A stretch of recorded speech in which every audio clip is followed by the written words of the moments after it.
המראה החינני עלול לטעות. סופי פונדרטן, עיתונאית מטעם תאגיד השידור הציבורי ARD בגרמניה, המסקרת את המתרחש בישראל ובשטחי הרשות הפלסטינית עבור ערוץ הטלוויזיה הגרמני הראשון, כבר עשתה לעצמה שם ככתבת שמשמיעה ביקורת נוקבת כלפי ישראל בכל הקשור למלחמה ברצועת עזה.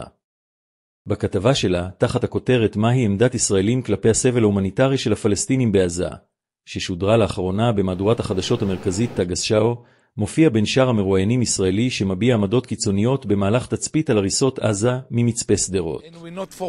Wir werden nicht vergessen und ihnen vergeben. Wir werden sie wegschicken oder alle töten. Auch die Frauen und Kinder? Sorry, aber jedes Kind, das in Gaza aufwächst, wird zum Mörder. Wie fühlt sich das an, hier zu sitzen und das zu sehen? Das beste Gefühl der Welt, die beste Show der Welt. Ich glaube, es ist das, was passieren muss. Genau das. Was genau, das will er nicht sagen. כתב העת של יהדות גרמניה, יודישיה לגה, מייני התריע כבר לפני למעלה משנה תחת הכותרת מאוזן רק למראית עין, כי דיווחים של גופי שידור ציבוריים בגרמניה על הסכסוך במזרח התיכון, כמו אלה של סופי פונדרטן, הם לעתים קרובות חד צדדים ומקדמים תדמית שקרית של ישראל.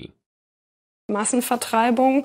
Kritiker sprechen davon ethnischer Säuberung und von Zwangsvertreibung. Das Bekenntnis zur Sicherheit Israels war besonders nach dem Terror des 7. Oktober richtig. Das kann aber nun keine nahezu bedingungslose Unterstützung einer teils rechtsextremen Regierung bedeuten, die öffentlich einen Plan zur Vertreibung der Palästinenser in Gaza vorlegt, gegen deren Kriegsführung Völkermordsvorwürfe im Raum stehen, die illegale Annexionspläne im Westjordanland vorantreibt.